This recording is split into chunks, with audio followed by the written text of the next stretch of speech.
প্রিয় দর্শক, আসসালামু আলাইকুম। আপনারা দেখছেন আম জনতার মুখোমুখি। দর্শক, ভূমিকা দীর্ঘায়িত করব না। প্রথমে অনুরোধ করি, আলোচনা ভালো লাগলে চ্যানেলটি সাবস্ক্রাইব করে আমাদের সাথে যুক্ত থাকুন। হাদিরে আমরা চিনি কিভাবে?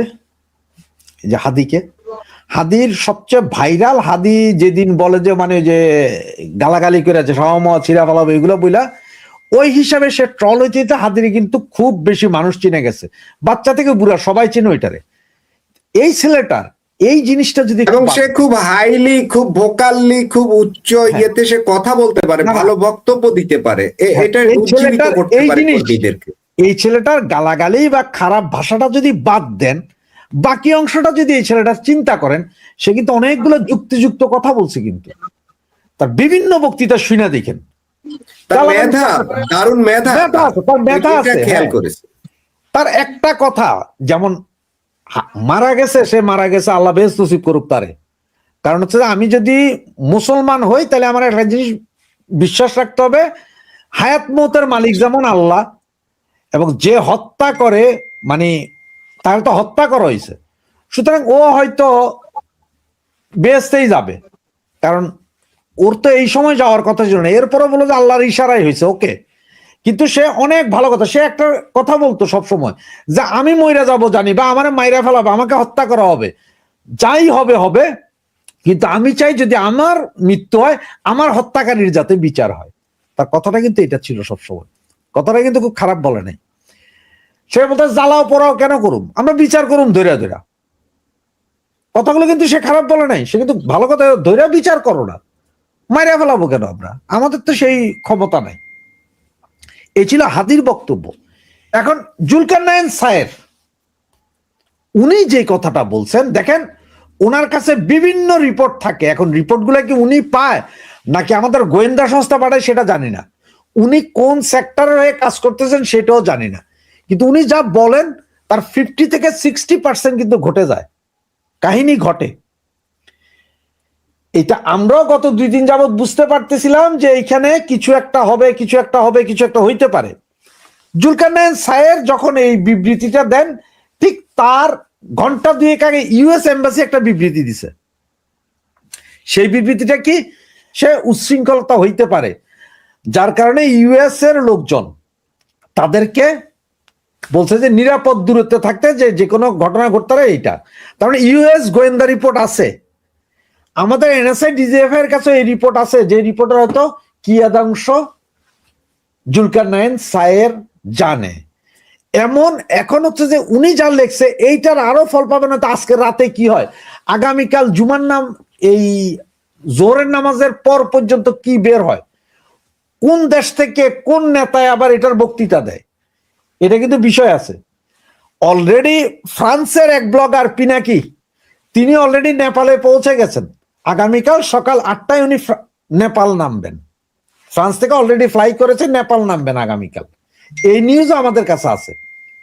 এখন জুলকারনাইন সাহেব যেটা বলছে ঘটতে পারে ঘটনা, তার মানে এরা যেহেতু আপনার গত 5ই আগস্টে সেনাবাহিনী বা অন্যান্য দলের কারণে যেহেতু কোনো কিছু করতে পারে নাই, কিছু করতে পারে। এনসিপির কেউ তো আমাদের অসমাপ্ত বিপ্লব এরকম বলছিল যে আমাদের 5 তারিখে বিপ্লব হাতছাড়া হয়ে গেছে, এটা আবার করতে হবে, এরকম একটা কথাবার্তা কিন্তু মাঝে মধ্যে ওরা বলতো। যেটা হচ্ছে সেটাই বললাম তো, এইটা হওয়ার জন্য আজকে হাদি যে মারা গেছে, হাদি মারা গেছে কিন্তু এই বিপ্লবের শেষ করার জন্য, যে এই বিপ্লবের শেষ অংশ, এই শেষ অংশের প্লটই চূড়ান্ত রূপ দেওয়ার জন্য হাদিকে মারা হয়েছে।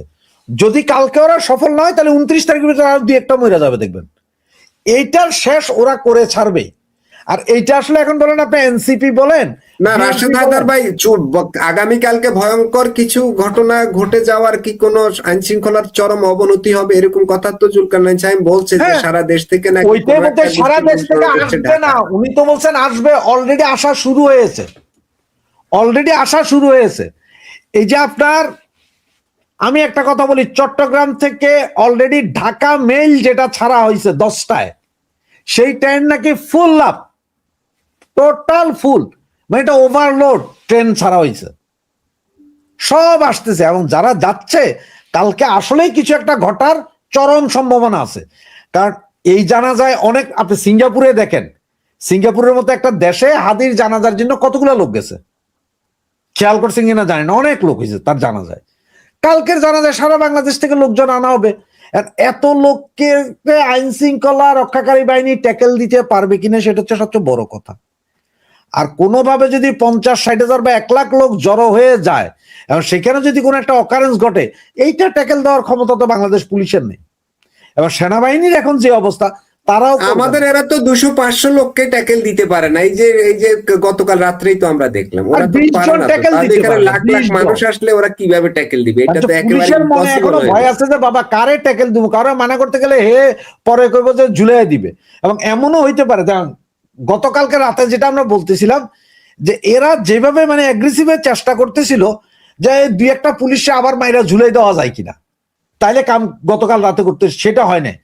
আগামীকাল যে হবে না তার কি, যেটা হইতে পারে বলে যুক্তি আছে। দেখেন, ওরা হয়তো বলবে যে পুলিশ কেন সন্ত্রাসীদের গ্রেপ্তার করতে পারে না যারা গুলি করছে, পুলিশ কেন ছেড়ে দিল তাদের বর্ডার পারে, যে পুলিশ মারো, এ পুলিশই জড়িত, এ এনএসআই ডিজিএফআই জড়িত, বইলা 2-4-5 জনের ধইরা ঝুলাই দিবে, উপরে মাইরা ফেলাবে, আগুন জ্বালাই দিবে, কি করবেন আপনি?